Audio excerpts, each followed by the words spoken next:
Sedikit ya, saksi ya, selamat siang.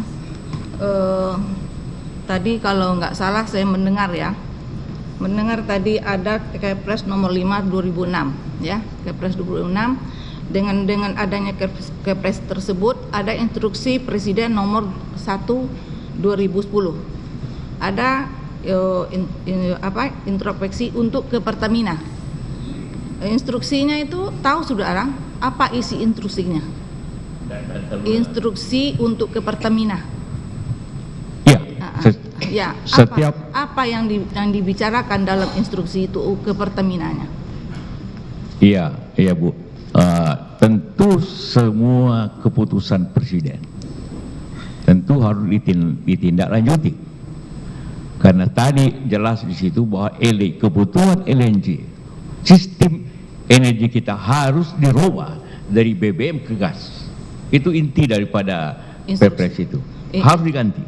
Karena itulah maka follow up daripada penggantian itu kan dua-dua PLN yang pegang, Pertamina yang pegang, BBM Pertamina juga, gas juga Pertamina. Maka Pertamina harus membalance, itu mengurangi BBM untuk industri ataupun untuk listrik, dalam hal ini dengan PLN, menaikkan kebutuhan gas untuk listrik dan industri. Karena itulah setelah Kepres ini, maka PLN mulai membuat namanya PLTG, pembangkit listrik tenaga gas.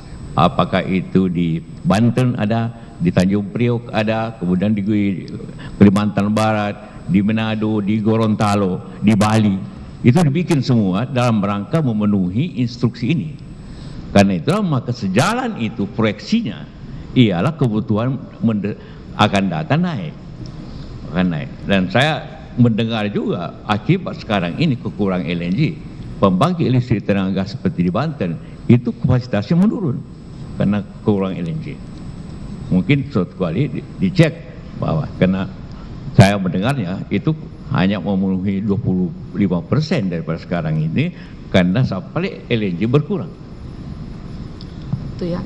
Apakah dalam instruksi Presiden itu ada membicarakan pengadaan untuk LNG ini bisa diimpor dari luar? Ada nggak tertulis dari instruksi?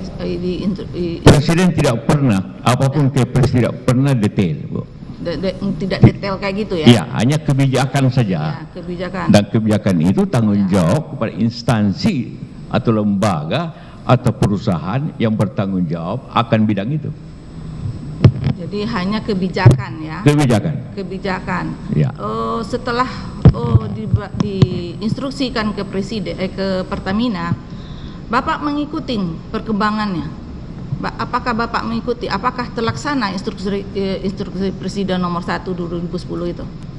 Saya mengikuti sampai 2009 tentu. 2009. Kemudian 2014 sampai 2019 saya mengikuti perlunya bahwa perubahan shift daripada BBM ke gas dan batu bara. Jelas itu. Ya. Saya mengikuti, mengontrol malah persentasenya bahwa harus sekian gas, sekian batu bara. Sekarang harus sekian EBT, energi baru terbarukan. Ya. Semua ada target-targetnya. Apakah Bapak mendengar karena Bapak tidak lagi menjabat ya, 2010 Bapak nggak jabat lagi ya? Nah. Ya. Saya bertanya, hanya saksi mendengar. Bagaimana perkembangannya? Apakah ada merugi Pertamina atau bagaimana? Atau ada keuntungan? Saya tidak mengikuti detail. Tidak mengikuti lagi. Ya. Apakah untuk pelaksanaan instruksi Presiden tersebut, apakah masih ada campur tangan dari pemerintah untuk melaksanaan oleh Pertamina? Iya, artinya sekali pemerintah menetapkan target, itu harus dipenuhi. Walaupun kadang-kadang tidak memenuhi, seperti target untuk mencapai 24% daripada listrik harus EBT, energi baru terbarukan kayak hidro, geotermal dan sebagainya. Itu tidak terpenuhi. Artinya maka gas harus lebih banyak lagi. Kalau ini EBT tidak dipenuhi, maka harus diganti dengan energi yang bersih. Dan yang bersih ialah gas LNG. Ya. Ya. Karena Bapak tidak mendengar, tidak mengetahui, sebabnya terdakwa duduk di sini kenapa? Kenapa? Sebabnya terdakwa sampai duduk di sini, apa persoalannya? Tahu saudara, saksi? Sebab? Ya. Apa? Sebab terdakwa ini sampai dijadikan terdakwa di sini, Oh. tahu saudara? Saya juga bingung kenapa jadi terdakwa. Bingung karena Ya, dia ini menjalankan tugasnya. Ya, ini kan berdasarkan instruksi kata Bapak tadi. Ada Ya, instruksi. Instruksi dari Presiden nomor 1 ditujukan ke Pertamina. Iya, saya Ya. ikut. Itu yang saya kejar. Instruksinya itu apa isinya? Instruksinya harus penuhi di atas 30%, Bu. Iya. Ya. Saya ikut membahas hal ini karena kebetulan saya masih di pemerintah pada waktu itu. Ya.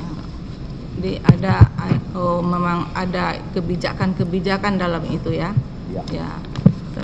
Jadi Bapak tidak tahu apakah Pertamina itu merugi atau untung, nggak tahu? Tidak. Nggak tahu. Tahu ya. Tapi begini, saya boleh tambahkan, kalau suatu kebijakan bisnis, langkah bisnis rugi, cuma dua kemungkinannya, dia untung dan rugi. Kalau semua perusahaan rugi harus dihukum, maka seluruh BUMN karya harus dihukum. Ya, ini bahayanya. Kalau suatu perusahaan rugi harus dihukum, ya, maka semua perusahaan negara harus dihukum. Dan itu tolong akan ya, menghancurkan penonton tidak sistem. ada tepuk tangan di sini ya. Karena di sini bukan menonton ya, kita mendengar fakta di sini ya. Tolong jangan bertepuk tangan dalam persidangan. Ya, kalau memang benar keterangan saksi ini dipahami aja masing-masing. Ya, jangan, mohon kami ya. Tidak perlu bertepuk tangan. Lanjut saksi. Lanjut. Ya, tadi saya katakan, Bu, bahwa ini adalah suatu kebijakan yang juga dipengaruhi oleh masalah dari luar. Masalah COVID contohnya. Ya. Siapapun di rut Pertamina, siapapun di rut perusahaan karya, siapa pasti rugi pada waktu itu. Karena tiba-tiba AC dipadamkan, kita tidak kerja, orang tidak ke mall, orang tidak, industri tutup, pasti harga turun, pasti rugi. Kalau di rut Pertamina dihukum karena itu, saya kira kita bertindak terlalu menganiaya kita. Itu yang saya ingin sampaikan, karena ini bahaya nanti, tidak ada nanti orang mau bekerja lagi di perusahaan negara kalau begini masalahnya. Ya, hanya rugi 2 tahun langsung dihukum. Nah, itu sangat berbahaya, Ibu, dan tidak ada lagi orang berani berinovasi apabila itu terjadi. Jadi menurut Bapak, sesuai dengan pertanyaan dari JPU tadi, apakah pengadaan dari LNG ini tidak sama dengan pengadaan yang diadakan pemerintah? Iya, berbeda. Apa bedanya? Kalau kementerian atau Pemda membeli harus tender diikuti oleh 3 orang, Ya. dan itu harus proses dan lainnya, ada pengaduan, itu panjang, itu terbentuk oleh Kepres nomor berapa itu. Tapi kalau BUMN, pengusaha, negosiasi, langsung negosiasi, tawar menawar, itu bedanya. Bisa dilakukan langsung dengan tawar menawar dan harga efisien yang menguntungkan negara. Saya dengar harganya 3,5, itu sangat murah sebenarnya dibanding dengan harga dewasa ini. Harga dewasa ini hampir $9 per MMBTU, dibeli hanya 3, ditambah tentu transportnya dan gasifikasi, masih untung dibanding dengan apabila dihitung jangka panjang. Apa saksi tahu bahwa perjanjian ini berlaku 10 tahun? Ya, seperti saya katakan tadi, semua kontrak LNG dimanapun selalu jangka panjang. 10 tahun. Karena orang baru berani bikin terminal atau bikin pengolahan LNG kalau ada pembelinya. Nah, karena itu harus jangka panjang. Seperti yang kita lakukan saya ulangi di Papua, itu 30 tahun, 40 tahun dengan Cina. Di Sulawesi Tengah, di Luwu, itu 30 tahun, 40 tahun juga dengan Jepang. Selalu begitu. selalu jangka panjang. Apakah instruksi yang saudara bilang sudah sebutkan tadi, apakah masih berlaku sampai sekarang? Apanya? Yang SPA yang diperlakukan 10 tahun di Pertamina itu, apakah sampai sekarang masih berlaku? Apa? Kan SPA yang perjanjian jual beli itu, jual beli dari Iner. Apa saya tahu itu sudah direvisi oleh dirut berikutnya. Ya, sampai Jadi sekarang, artinya sampai sekarang masih berlaku. Masih berlaku yang setelah direvisi oleh direksi berikutnya. Direvisi atau tidak berlaku lagi yang lama? Ya, proses revisi artinya tidak berlaku untuk poin-poin yang ini. Prinsipnya tetap, tapi sistemnya sudah dirubah oleh dirut berikutnya. Jadi pasti nanti sistem pembayarannya, sistem pembeliannya bukan lagi perjanjian ditandatangani oleh Ibu Karen sebelumnya. Itu mesti begitu kan? Itu saksi tahu ya? Tahu saksi perjanjian 2015 itu? Tahu? Saya tahu. Tahu 2015. Karena membaca dari media dan juga informasi lain. Jadi yang saudara tahu 2015 itu siapa direkturnya, gantinya? Dwi Hah? Sucipto. Dwi Sucipto. Sampai sekarang masih direktur? Dia ada ketua SKK Migas. SKK Migas. Sekarang bukan dia lagi. Ya, masih di lingkungan minyak itu. Ya. Terakhir pertanyaan saya saksi ya. Dengannya berlakunya instruksi Presiden, apakah tidak diperlakukan lagi Undang-Undang PT Perusahaan Pertamina? Apa? Peraturan PT Perusahaan Pertaminanya tidak berlaku lagi, tidak perlu lagi RUPS-nya. Artinya dengan pemerintah memberikan kebijakan, dengan adanya instruksi Presiden, ya. Apakah tidak diperlakukan lagi RUPS dalam perusahaan Pertamina? Tidak semua tindakan RUPS itu hanya sekali setahun. Apa? Ulang lagi saksi. RUPS itu hanya sekali setahun untuk mengevaluasi kinerja daripada perusahaan. Ya. Kalau untuk tindakan-tindakan tertentu cukup persetujuan komisaris. Ya, tidak butuhkan RUPS. Tidak. Hanya butuh suatu direksi secara total dan juga komisaris. Kalau hal-hal itu nilainya sesuai dengan aturan. Kalau hanya biasa-biasa tidak semua komisaris ikut, cukup direksi. Jadi ini tidak perlu lagi RUPS gitu ya. Cukup.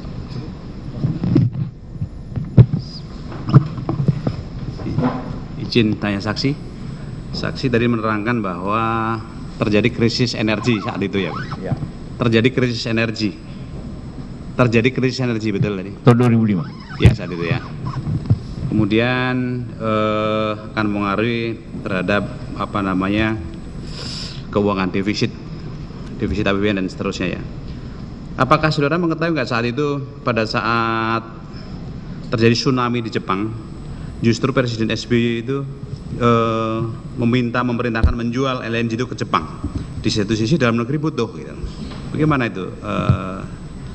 Karena seperti tadi setelah COVID menurun permintaan, sedangkan harus tetap supply, maka kelebihan itu dijual kepada negara yang harganya lebih tinggi.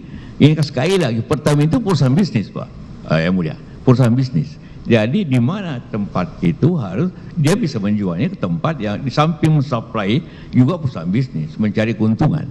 Kalau memang itu menjual ke Jepang untung, saya kira tidak salah. Tapi betul itu terjadi Presiden memerintahkan untuk mensuplai ke Jepang ya saat itu. Betul. Saya kira hal itu tidak dibicarakan dengan Presiden, tapi Presiden dapat mengizinkan apabila diminta hal tersebut, dan sesuai juga sekali lagi itu semua strategi dagang semuanya. Ya. Yang kedua adalah tadi saudara saksi menerangkan bahwa bisnis energi itu rumit, ya. Rumitnya di mana, saksi? Apakah pada saat tender?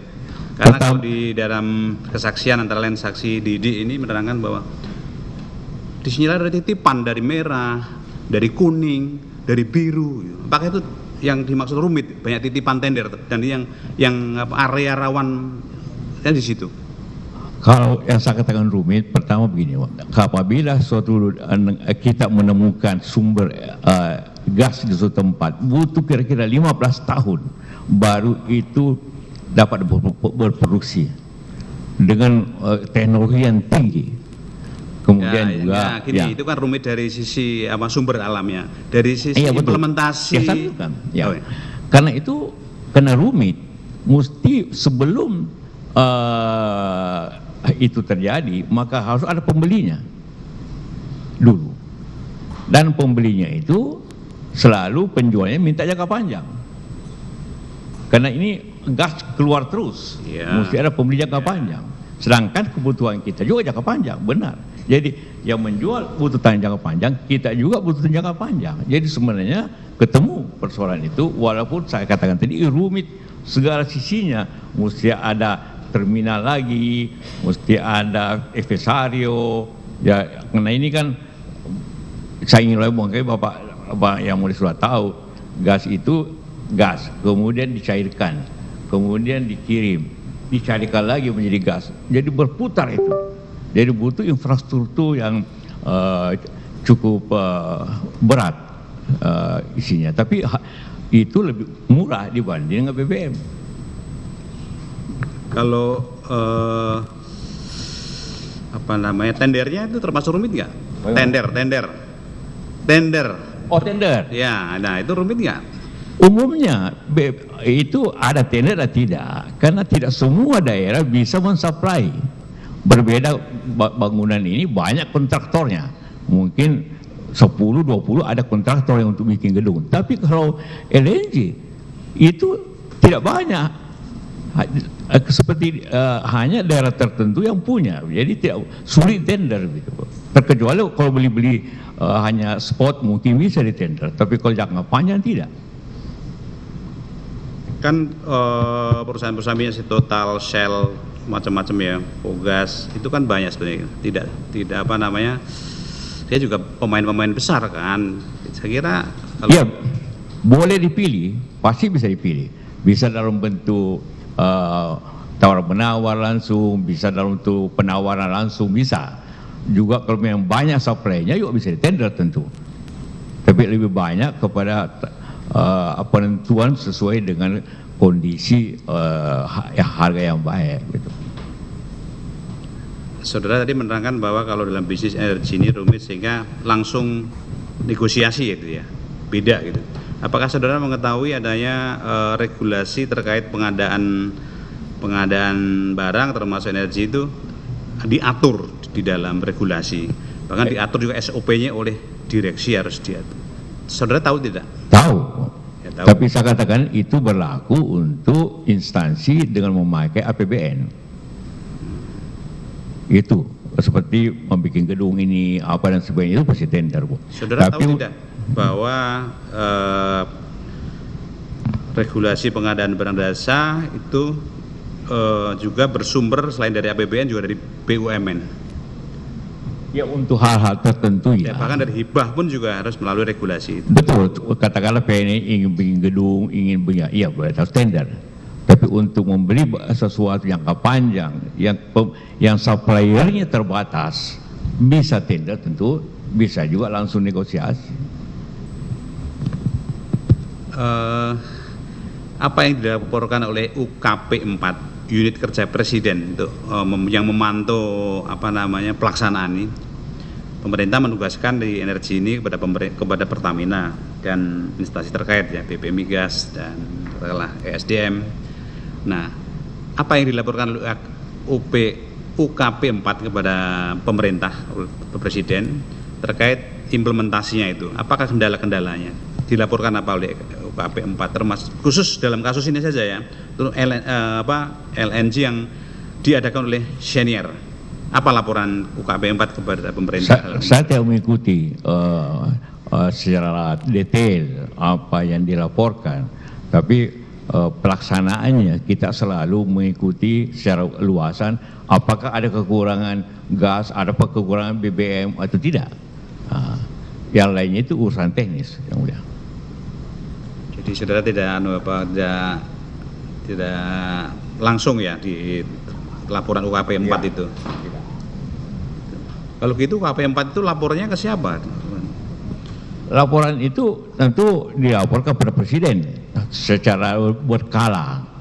Kan kalau dalam sidang kabinet dilaporkan, kan saudara hadir kan, mendengar nggak itu? Tidak selalu dilaporkan. Jadi umumnya hanya kalau proyek-proyek strategis dilaporkan. Tapi kalau tidak semua proyek pemerintah itu dilaporkan, karena begitu banyaknya lah proyek-proyek itu.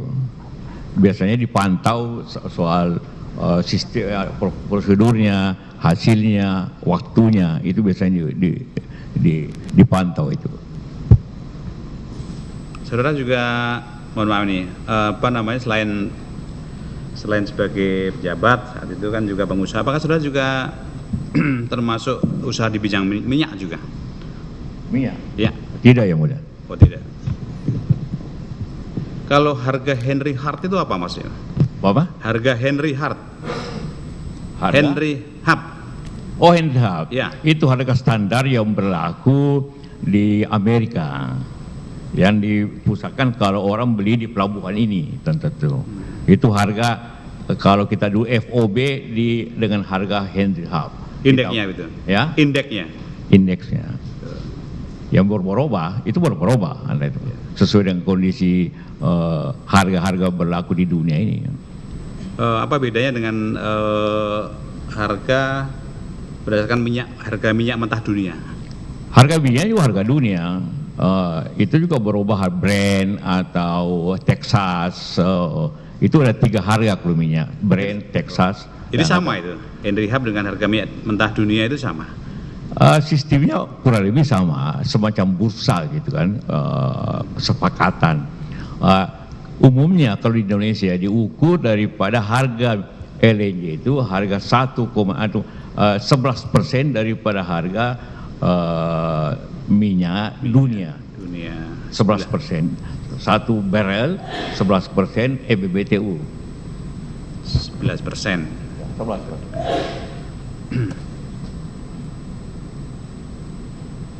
Dari saya cukup. Terima kasih saksi. Ya, saudara saksi, saya lanjutkan ya, ada sedikit pertanyaan. Apakah lahirnya Perpres dan Impres tadi adalah salah satu cara untuk menghindari adanya defisit energi? Ya, betul ya Mulia. Betul ya? Ya. Baik. Defisit energi dalam jumlah dan defisit harga. Iya, maksudnya defisit energi lah. Baik. Kemudian Pak, tadi saksi menerangkan bahwa karena terjadi defisit sehingga ada 4 hal yang perlu disikapi, termasuk harus hemat energi lah salah satunya, ya, mengurangi subsidi pemerintah, kan seperti itu. Lah tadi saudara saksi menerangkan bahwa tanggung jawabnya sepenuhnya kepada ahlinya, artinya kepada Pertamina, kan begitu? Supply-nya. Iya, artinya Pertamina ya? Iya, Pertamina. Untuk ketersediaan gas cadangan maksudnya begitu Pak ya. Saudara saksi apakah bisa menjawab artinya bahwa ketahanan energi yang didasari dengan Perpres maupun Impres ini sebetulnya untuk pemenuhan kebutuhan siapa sih? Domestik atau untuk trading? Kebutuhan domestik tentunya masyarakat dalam hal listrik, masyarakat untuk mobil ataupun industri harus memakai LNG seperti industri kimia, industri keramik, juga kebutuhan energi Pertamina untuk kilang-kilang Pertamina seperti itu. Jadi ini untuk memenuhi kebutuhan negeri dan juga seperti katakan tadi, karena Pertamina ialah organisasi dagang, maka tentu juga dia boleh berdagang. Itu ya. Jadi selain domestik juga untuk kebutuhan bisnis kan begitu. Ya, artinya untuk ketahanan energi. Baik, selanjutnya. Apakah pada saat itu Impres atau Perpres itu membatasi Pertamina melakukan trading? Tidak, sama sekali tidak. Tidak. Terus kemudian apakah saksi mengetahui bahwa sampai sejauh mana sih hasilnya Perpres dan Impres itu berkaitan dengan ketahanan energi ini, sampai sejauh mana hasilnya? Ya tentu hasilnya yang penting pada setelah itu kita tidak mengalami kekurangan listrik, tidak mengalami kenaikan harga yang berlebihan, tidak terjadi suatu kekurangan di bidang industri dengan pemenuhan yang ditanggung jawab kepada energi itu, karena itu terjadi. Ya baik, dari kami